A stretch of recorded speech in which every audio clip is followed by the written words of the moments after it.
మరణ విహంగం గుజరాత్ లో ఘోర విమాన ప్రమాదం 290 మంది దుర్మరణం. మృతుల్లో గుజరాత్ మాజీ సీఎం విజయ్ రూపానీ. టేకాఫ్ అయిన కొన్ని క్షణాల్లోనే కూలిన ఎయిర్ ఇండియా విమానం. అహ్మదాబాద్ ఎయిర్పోర్ట్ సమీపంలో ఘటన. లండన్ కు వెళ్తున్న క్రమంలో ఘోర ప్రమాదం. పైలట్లు సహా విమానంలోని 240 మంది దుర్మరణం. మృత్యుంజయులుగా బయటపడింది ఇద్దరే. జనావాసాలపైకి దూసుకుపోయిన విమానం. మెడికల్ కాలేజ్ హాస్టల్ పై పడ్డ బోయింగ్ 787. హాస్టల్లోని 50 మంది మెడికల్ విద్యార్థుల మృతి. ఇక్కడ 50 మంది 24 మంది. గుర్తుపట్టలేని విధంగా కాలిపోయిన మృతదేహాలు.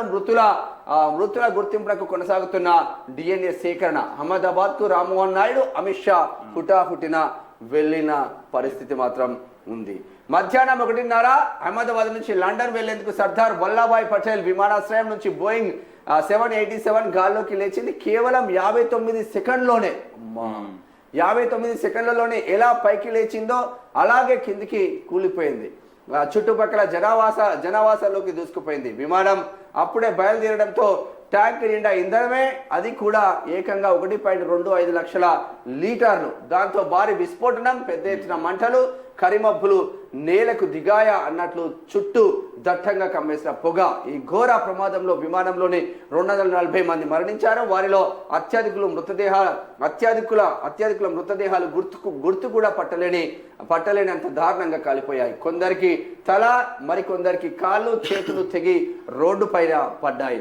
ఈ ఘోరం కారణంగానే మరో దారుణమైన విషాదము చోటు చేసుకుంది. కూలుతూనే జనావాసాల్లోకి దిగిన విమానం అక్కడి మెడికల్ కాలేజ్ హాస్టల్లోకి దూసుకెళ్లింది. మధ్యాహ్న భోజన విరామం సమయంలో అప్పుడే అక్కడ మెడికోలు, డాక్టర్లు, సిబ్బంది భోజనాలు చేస్తున్నారు. పేలిన విమానం దాని శకలాల హాస్టల్లోకి చొచ్చుకు రావడంతో వారిలో దాదాపు 50 మంది వరకు దుర్మరణం చెందారని దైనిక్ భాస్కర్ గుజరాతీ ఎడిషన్ దివ్య భాస్కర్ పేర్కొంది.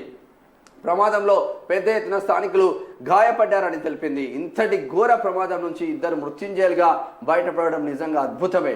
ప్రమాదం ఎందుకు, ఎలా జరిగిందని నిపుణులకు అంతుచిక్కడం లేదు. ఇంజనీర్లు విఫలం కావడమే ప్రమాదానికి కారణమని చెబుతున్నా దానిపై భిన్నాభిప్రాయాలు ఉన్నాయి. ఇక కాబోయే డాక్టర్లు కళ చెదిరి హాస్టల్ మెస్పై విమానం కూలడంతో పెద్ద సంఖ్యలో వైద్య విద్యార్థుల మృతి. భోజనం చేస్తూనే కన్ను మూసిన కొందరు, మరికొందరికి తీవ్ర గాయాలు. భవనంలో ఎటు చూసిన విధ్వంసమే. 50 మంది వైద్య విద్యార్థులు మరణించినట్లు పేర్కొన్న దైనిక్ భాస్కర్ వార్తా సంస్థనట. ఇక కార్పొరేటర్ స్థాయి నుంచి రాష్ట్రానికి 2 సార్లు సీఎంగా ముగిసిన విజయ్ రూపానీ ప్రస్థానమట.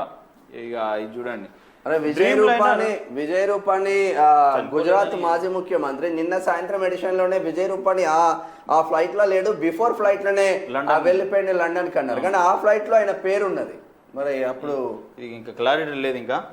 ఇక డ్రీమ్ లైనర్ డిజాస్టర్. బోయింగ్ 787 అత్యాధునికం, సమస్యలు అత్యధికం.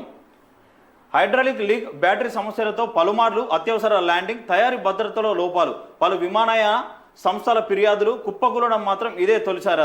ఇక మృత్యుంజయుడు ప్రాణాలతో బయటపడ్డ రమేష్ విశ్వక్. ట్రాఫిక్ జామ్ ఆమెకు వరమైంది. మృతుల కుటుంబాలకు 1 కోటి చొప్పున పరిహారం. వైద్య కాలేజీ హాస్టల్ను పునర్నిర్మిస్తామని టాటా గ్రూప్ ప్రకటన చేసిందట. ఈయన బయటపడిందా? ఒక ఆమె లేట్ అయ్యి ఫ్లైట్ ఎక్కాల్సి ఉంది. ఆమె ట్రాఫిక్ జామ్ లో ఉండి బతికిపోయింది. ఆమె అనుకుంటుంది నయమైంది, దేవుడిని కాపాడింది అనుకోవచ్చు ఆమె. అసలు ఏం జరిగింది? ల్యాండింగ్ గేర్ కిందికి ఎందుకు ఉంది? 2 ఇంజన్లు విఫలమయ్యే అవకాశాలు తక్కువ. అసలు విమానం ప్రయాణానికి సిద్ధంగా ఉందా? ఇంజన్ల విఫలం లేదా పక్షి ఢీకొట్టడం వల్లే కూలింది? విమాన ప్రమాదంపై నిపుణుల విశ్లేషణలు. మాటలకు అందరి విషాదం. విమాన ప్రమాదంపై రాష్ట్రపతి ముర్ము, ప్రధాని మోదీ, సీఎం రేవంత్, కేసీఆర్ తదితరుల దిగ్భ్రాంతి. ఘోరం అంటే నిజంగా పూర్తిగా.